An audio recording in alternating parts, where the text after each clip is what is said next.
कोणत्याही राजकीय व्यवस्थेमध्ये एज्युकेशन सिस्टीम जी आहे तिचा एक मेजर रोल असतो आणि हेच मानणारा प्लेटोसुद्धा होता. प्लेटोने सांगितलं की जर आपली एज्युकेशन सिस्टीम व्हर्च्युअस असेल, तिच्यामध्ये जर सद्गुण असतील, तर त्या केसमध्ये जे आहे एक चांगला नागरिक जन्माला येतो आणि तिच्यामधून एक चांगलं स्टेट जन्माला येऊ शकतं. सो प्लेटोनी जे आहे स्वतःची जी एज्युकेशन सिस्टीम दिलेली आहे तिच्यामध्ये त्यांनी दोन मॉडेल समोर ठेवले होते.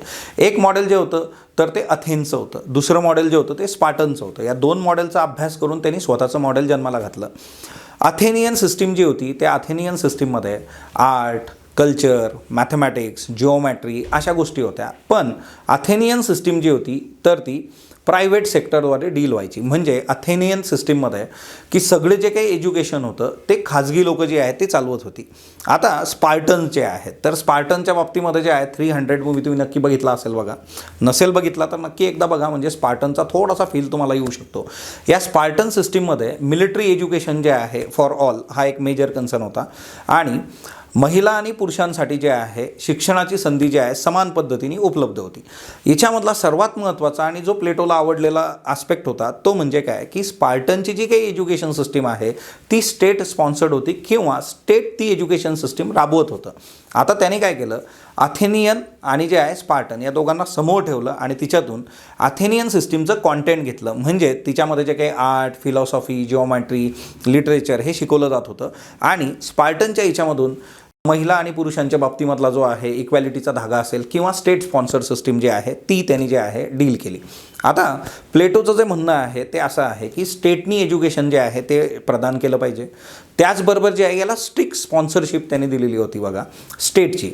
आणि हे करत असताना त्यांनी याला सेन्सॉर पण केलेलं होतं. म्हणजे त्यावेळेचा जो यूथ होता त्या यूथला कसल्याही अनैतिक किंवा चुकीच्या गोष्टी ज्या आहे शिक्षणाच्या माध्यमातून जाता कामा नये किंवा बऱ्याचदा जे आहे की आर्ट असेल, लिटरेचर असेल तिच्यामध्ये स्वातंत्र्याच्या नावाखाली काही गोष्टी ज्या आहेत तर त्या यूथपर्यंत घेऊन जातात बघा कलाकार लोक किंवा जे आहे साहित्यिक किंवा जे आहे एज्युकेशन सिस्टीम, तर ते त्याला नको होतं आणि त्या केसमध्ये जे आहे त्यांनी स्ट्रिक्टली जे आहे याला सेन्सॉर केलेलं होतं. आणि त्याचबरोबर एकंदर जे आहे ही व्यवस्था ज्यावेळेस त्यांनी जन्माला घातली तर एक मॉडेल त्यांनी तयार केलं. ते मॉडेल असं होतं की 20 ते 30 वयोगटामध्ये जे आहे तुम्हाला हे सगळे जे सब्जेक्ट्स होते आर्ट असेल, लिटरेचर असेल, जिओमॅट्री असेल, मॅथमॅटिक्स असेल अशा सगळ्या गोष्टी शिकायच्या आहे. वयवर्ष 30 ते 35मध्ये तुम्ही जे आहेत तर ते फिलॉसॉफी शिकणार होता आणि 35 ते 50 हा जो 15 वर्षाचा काळ आहे याच्यामध्ये फिलॉसॉफर किंग जो आहे तो राज्य करू शकतो. आता एकंदर जे आहे की ही जी सगळी एज्युकेशन सिस्टीम होती या एज्युकेशन सिस्टीमवर टीका टिप्पणीसुद्धा जी आहे ती होते. ही टीका टिप्पणी जर आपण बघितलं तर तिच्यामध्ये की ही खूपच टाईम कन्झ्युमिंग प्रोसेस आहे, कारण वयवर्ष 20 ते 35 जे आहे 15 वर्षाचा काळ हा एक मेजर कन्सर्न होता. दुसरी गोष्ट जी होती की प्लेटोची जी व्यवस्था होती या शिक्षण व्यवस्थेमध्ये सर्वांचा समावेश नव्हता. म्हणजे जो प्रोड्युसर क्लास होता, आर्टिसन्स, स्लेव्स वगैरे जे आहे त्यांना त्यांनी जे आहे इन्क्लूड करून घेतलं नव्हतं. हाही तिच्यातला एक महत्त्वाचा आस्पेक्ट होता. त्यामुळे जे आहे की ही सिस्टीम जी आहे ती सर्वांसाठी असावी.